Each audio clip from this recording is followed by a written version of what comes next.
map, we have the Lowrider Zerg. This is EffOrt. He's known to have crazy APM, a really fast player. Very cool keyboard, lots of different colors. Yeah, I really like that. Nice custom keyboard that he has there. And to the bottom left, we have his opponent, a StarTale player that has been around for a long, long time. His name in Korean means nuclear missile. This is StarTale. There he is. You know, I was really surprised. I looked up a few of the details about him earlier, and I mean, I've known Hack for a long time, but I never realized that he's only 18 years old.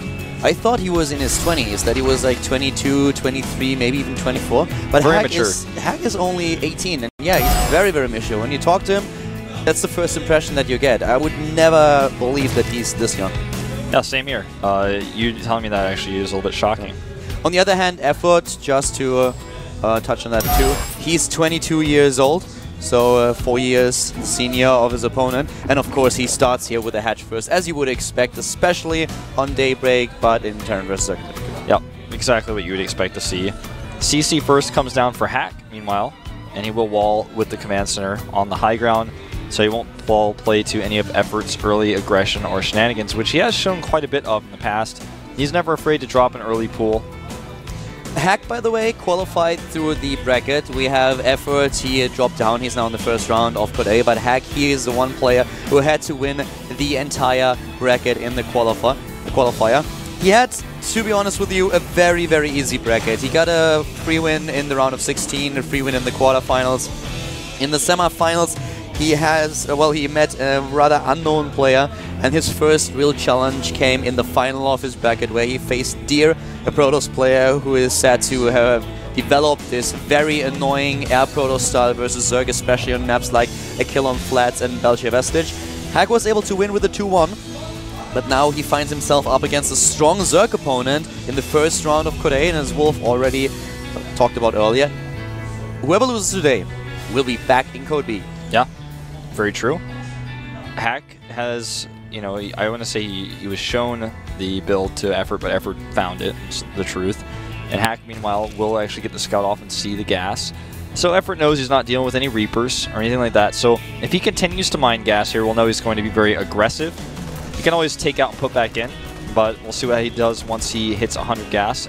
And so far he's taken out, so we'll see. It looks like he's going to mine from just one drone. There comes the factory. We have the speed already for his opponent, and the SCV is not going to make it, I feel. The Queen getting in position. Yeah, that's it for the Harvester. But he did double check, and he saw there's only one Harvester in there. Yeah, he knows what's going on in the main base. He knows about the gas and what to use it. Gas is the most important part in StarCraft 2 in the opening. When you know what your opponent does with his gas, what he dedicates it to, then you have an idea of when exactly you need to be prepared for an attack and what kind of unit composition you need to prepare against. So gas always the limiting factor if you are facing a tech build. Yeah, very true. I'm really curious to see if EffOrt's going to use this gas to be aggressive after he makes this next round of drones, because he has speed, and he's a very aggressive Zerg player in general, but he hasn't given us any indication that he's going to do that just yet. We're already starting with the wall off for Hack, and this is something that I want to touch on briefly. We had Noblesse play earlier, and he did not do too well against his opponent Golden because his wall was never really airtight. Yeah. All those supply depots were always lowered, and he didn't really get the wall off. Definitely a bit of a problem, so Hack needs to make sure that this does not happen to him. Very true. We do have now a second drone being put into the extractor, and the third one, meanwhile, and he's adding a second gas at his natural, in fact, as he takes the third base. So they're starting to get that gas up as he expands. And oh, this is such an important Overlord Scout. Now you can see, do you have a factory or not, and also do you have a third command center, where is it? And he's going to get to see everything. You can really note the Overlord timing here. Around 6:30, 6:40, you send the Overlord in to find out what's going on. You want to know about the third command center, which is the most important thing to note, of course. So he knows about the tech lab, he knows therefore when Stim can be started, but he also knows that there is a third command center, so this tells him quite a bit. It tells him that the Terran player won't dedicate his resources to a 2-base timing, which is very rarely the case, and therefore he can safely take his own third. Has to be a little bit cautious though, because Hellions in your main base, in your natural mineral line, are very dangerous, so you need to be able to wall off against them. Yeah, as we saw earlier today, a lot of Hellion action. A really cool scan here. That's actually to let him know if there's any structures like that Baneling Nest, for example, but also lets him know if there's any wall set up, how many queens might be out there. And that's really a lot of information that Hack got with that scan. It doesn't look like much if you just look at it in one way because he didn't see a ton of things, but it lets him know there's no wall, and that's really, really important for him if he wants to continue to make Hellions work. EffOrt trying to dart in, but the wall is tight. He sees the gas though, and as mentioned earlier, gas limits what you can do, what kind of tech path you go down. So him knowing that there are double gas at the natural is already very important to him. And we have now EffOrt going straight into the Spire. He took the third base very late and was playing this in 2 base for quite some time. So this makes sure that his tech is a little bit faster than it normally would be. Took the third after all, but he already has his lair on the way and is now going straight into the Spire. So this is yeah, Mutalisk timing that will hit roughly around the 11-minute mark. Hack's going to be so frustrated that scan did not reveal what he wanted to see.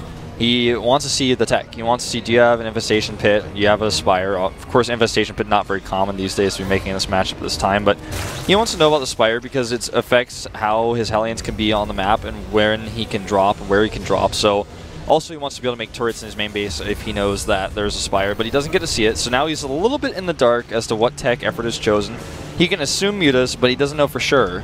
We have the double engineering bay already for Hack, but he needs missile turrets, and he needs something against the Mutalisks that are being built in just a few seconds, at least they should be. There's 1,000, and now 9 Mutalisks being built. You can see how the timing really works out. We're 10 minutes into the game, the Mutalisks will be completed fairly soon, and then when they make their way across the map, they will arrive after the 11th minute mark, just barely. Nice block here at the third base, another scan now going down at the third for EffOrt. So oh my god, that was could not the have been best Widow Mine ever. That could not have been better. EffOrt tries to set up a sneaky little trap, which I really like, but it does not work out. That was really awesome for Hack. When Hack saw that, it was definitely going like, okay, thank you, David, thanks. Yes. He was giving some shout-outs. He was like making plans in his calendar to get a tattoo of DK on the back of his shirt. I mean, on the back of his back. On the left ass cheek. Yeah. I love David. I love David. It's like on a Widow Mine. Oh, these Mutas are doing a lot of damage. You definitely can't finish that turret, and this is the part of the problem about not knowing your opponent's tech. That's exactly the time that we talked about earlier. He didn't know what was going on, and now he has to hold on in his main base somehow. The missile turret's not ready, but Hack is moving out with what he has, and that's a few bio units and those Hellions. He's losing a lot of the Harvesters, though, and he really struggles to establish those missile turrets. Gets a cancel on the hatchery, sets up a forward position, but this base here is so exposed right now. Oh, that was so smart. He pulled it over so he could weaken the Marines and waste the Widow Mine shot. Weaken the SVs, that is. Really, really well done. He's making the best out of it, sacrificing one Mutalisk to take down a lot of these Harvesters. EffOrt with a great play so far. In the middle of the map, all those units close to being surrounded, but Hack just gets barely out of them. Yeah, good Widow Mine hit there. EffOrt seems to know how to use the Widow Mines against Hack, but it sometimes seems like he's still able to lose a lot of his units to them. He's making a few mistakes with his micro against them in normal fights, but he takes a supply lead here, and he's done a lot of damage with his Mutalisk. This gives him a lot of flexibility, and he can remake that fourth base fairly soon. One problem for him, though, is his creep spread is not very thick, and it's not very far just yet, so Hack is going to be able to clean this up relatively easily once he gets out there. Yeah, if you compare him to other Zerg players, his creep spread is definitely lacking a bit, but he's also going into a fourth base now at the bottom right of the map, and he's really playing a great game here with the nice bank that he has. The upgrades are a little bit late, but he completed 1-1 and immediately starts +2/+2, so he's not wasting any time here, and will have the second set of upgrades way ahead of the Terran player. Yeah, Hack hasn't started it because he doesn't have that armory just yet. This bunker doing wonders for Hack, as those Zerglings basically were useless. A few sneaky Banelings, though. And it's all about that Widow Mine, about those Banelings, because, oh, speaking of Widow Mines, there's one. And a turret. Oh, this is gonna hurt, and it hurts quite a bit. But one turret won't be enough, even with the SCVS repairing it. But this Mega Drop is gonna get some good Baneling hits on it, but still, he's got a lot of units in here. He's got to pull away from that Spore Crawler, though. He's losing his medivacs very rapidly. The medivacs, and now he's trying to get out there, but he loses one of the medivacs immediately. Could have been better here, and he's down to 44 Harvesters. This is so important that he gets that cancel on the hatchery again, though, because that's the one thing he's able to accomplish here. His drop is cleaned up, mostly killed. He's down 30 supply here, but getting that base means that he's still on an even economy with the Zerg player. Trying to trap those units, and here comes the stim. The Widowmine is taken out already. No medevacs nearby, and even if he had, the Mutas would clean them up. Only wasting one Baneling there. That was a great trade for EffOrt. He's getting further and further ahead by the moment. Yeah, Hack could have tried to target down a few of the Banelings, but he was definitely in the bad position. He was at the bottom right, couldn't get out of there. No medevacs, no speed boost. So at this point, EffOrt definitely playing the better game. He is now going into the 4th base, but he has to be careful because Hack is trying to go for +2/+2. And if Hack is able to get the 3-3 out, then things could spiral out of control a little bit. But what I like about EffOrt is he knows this and goes straight into Hive. Yeah, he's hitting all of his steps correctly. He just continues to try to take that base to the bottom right. He's also now expanding to the center, but he's doing it so patiently. Whenever he gets attacked, he capitalizes on that. Oh, your units are over here. I'll catch them, or I'll attack you with Mutas at the same time so that you lose something out of it. Keeps canceling. He's being very cost efficient with his units, which is hard for a Zerg to do. Baneling trap not activated. He doesn't know about it. There's no scan. If he walks in there, it would be a problem. He's trying to drop, and he's dropping at the bottom too. Ah, that was so close. He saw it, but he couldn't do anything about it. Uh-oh, he needs to pick up here. Hack, that is.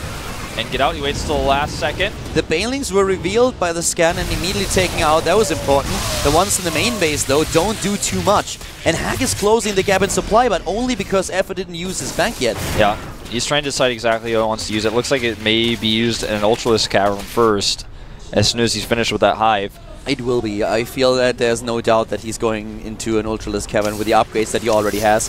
The Mutalisks, on the other hand, they are really supplementing this quite well. It's a position where he can shut down the drop play, but he needs to be a bit careful. There is a good force for Hack on the map, and the Terran player has... Well, that good force on the map just got cut down mostly by poor micro by Hack. Good splitting on the Mutas against those Widowmines. He will be able to clean both of them up. Hack is in trouble. One thing that he has going for him, though, is he does start +3 for his attack really, really quickly. He's right on top of that. Now EffOrt starts 3-3 with his Hive done. Uh-oh. I completely agree with you, by the way. It was so well done with the Mutalisks, and he's going in with the Banelings. Yeah, but those guys, they still dodge. That's not the best trades here with the Banelings. You didn't really need those, but he was occupied in the middle of the map, where once again the Widowmines are burrowing up. Yeah, those trades were even worse. Hack getting a few free shots here. Uh-oh, there's a Baneling underneath. That was Apparently scary. Hack got the spawning pool. I think we missed that. I'm not quite sure if it was actually on camera, but now we have the spawning pool being rebuilt in the main. Yeah, he must have targeted it when he had that one drop in the main we saw end up getting cleaned up. Another Smart base move. established at the bottom right. 4 bases for EffOrt. Hack is still on 3. As soon as that spawning pool is done, he's going to make a ton of Zerglings. And once again, the 3-3 up here for EffOrt. He doesn't miss a second. How does Hack always dodge those Banelings? It's crazy. Yeah, it's like he keeps getting some free hits on these Banelings without even having to split. Left side of the map, we have another run by the 3rd base of Hack. Yeah, he's going to actually chase those SCVs away and maybe even force a lift on that command center again. Oh, he needs to split, but he doesn't have a lot of room to work with.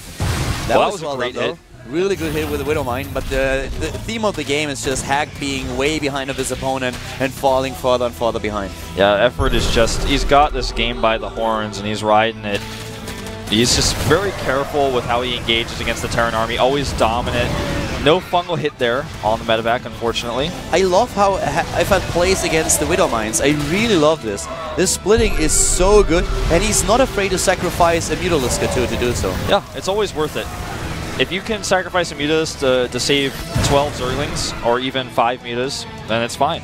All those Widowmines doing so much damage to the Marines. He's so low on hit points. There's no medevacs nearby. He is going to get crushed here. Here comes some medevacs, but they're a bit too late. Fungal hits the Widowmine, revealing it. And Hack may actually just roll over and die at this point. He just doesn't have any hit points left. I don't think that he actually needs that EffOrt needs the Ultralisk Cavern here. He's already done too much damage.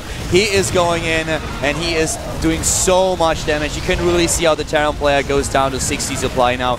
He doesn't even mine properly from his 3rd base anymore, and EffOrt is already on 5. Yeah, EffOrt is doubling his supply at this point, mining only gas down here. He's got 3 drones ready to mine the rest of it as soon as that extractor finishes, and GG indeed.